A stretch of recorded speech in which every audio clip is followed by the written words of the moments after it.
Okay, so let's build a NVMe Base. Here I have the kit package, which has the 500GB NVMe in there as well.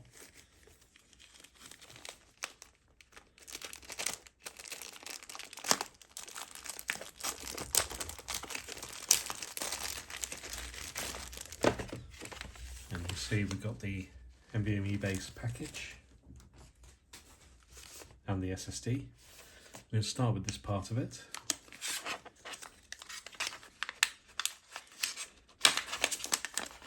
And there should be 4 bits in here. Base itself, the ribbon cable, the bolt pack, and the rubber feet.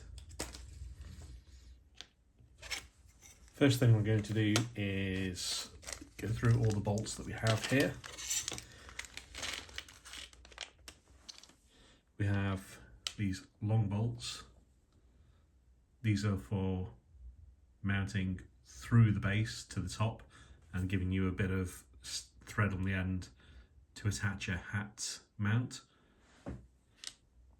We have the standoffs. These make the gap between the NVMe Base and the Pi. Have the ones with the very wide head.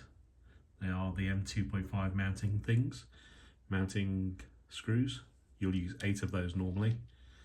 And then there are M2 bolts, and somewhere in there will be 1 or 2 M2 mounting screws to hold the drive.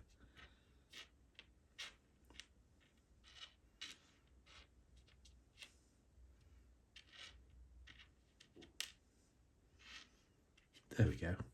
It's the longer bolt with the wide head. So first we'll put the bolts on the corner. What I tend to do is actually put the bolt through and then screw the standoff onto the bolt. That makes it easier from this end and you don't need any screwdrivers yet.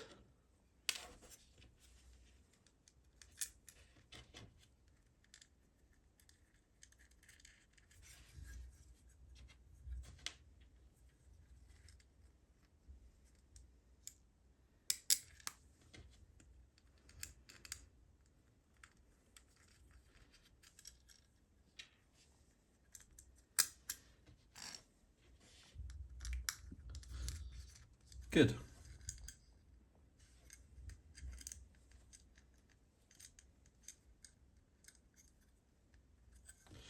Next we need some way to mount the drive, and for that we need this slightly longer M2 bolt and one of the M2 nuts.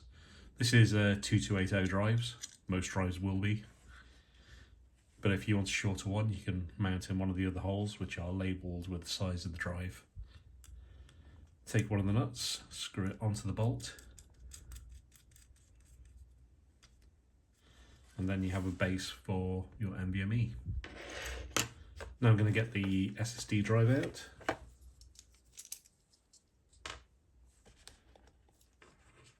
Just going to abuse my screwdriver to do that.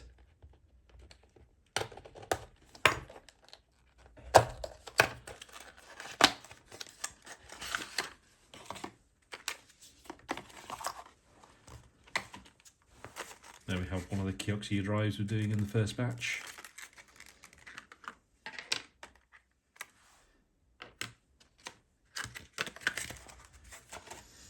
So, one end of the drive into the M2 slot, down so it sits around the bolt, then take a second nut and screw that down onto the drive.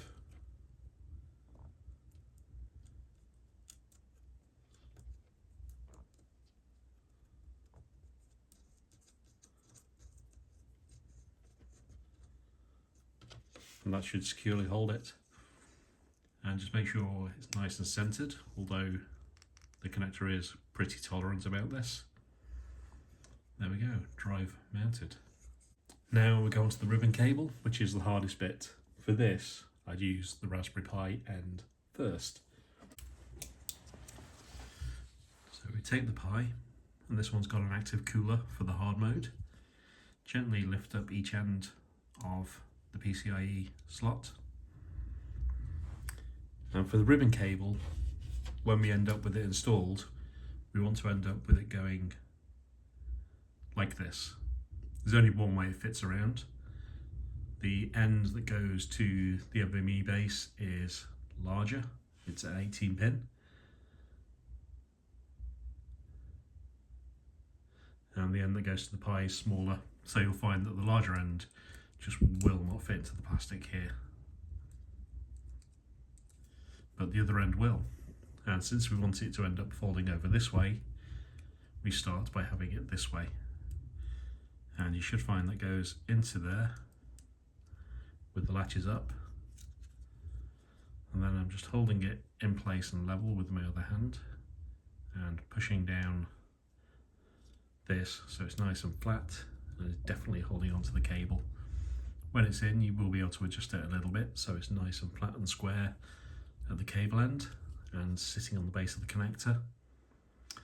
Then I tend to turn my Pi upside down and take the NVMe base, flip up the connector, and holding it here, slide it onto the connector until I get into the right gap and feel it hit the back of the connector, so it's not wobbling side to side like this, and it hits flat, and then flip it down.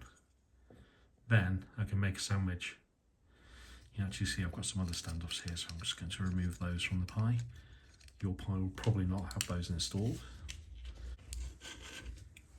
Okay, there we go. Fold over to make the sandwich.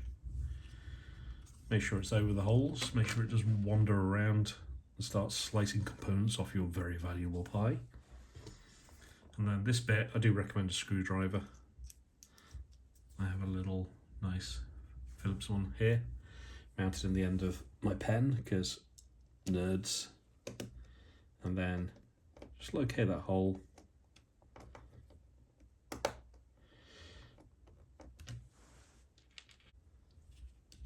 For just about every part in here that you're likely to use.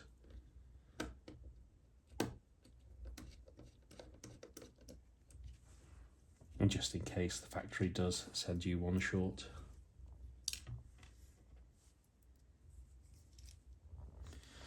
This one next to the GPIO is probably going to be the hardest, because I'm threading between the GPIO and the active cooler header. There we go. Number 4. Let's check number 1 again, because that didn't seem to tamp down properly. There it is. There we go, really secure. And you should find your cable is nice and neat like this. Good curve at the top.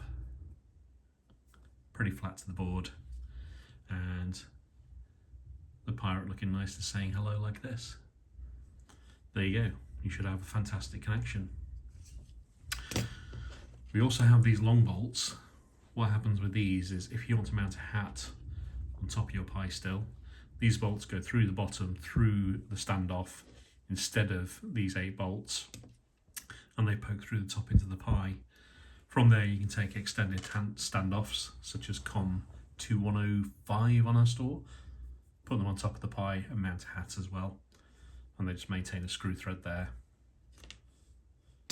So after you've done all that, make sure everything electrical is out of the way, turn it upside down and mount the feet. The first 2 are very easy. There's clear space in the corners here. The second 2, it's up to you, but I tend to mount them just inside the screws here, because then everything's in a line. You can also mount them inside here.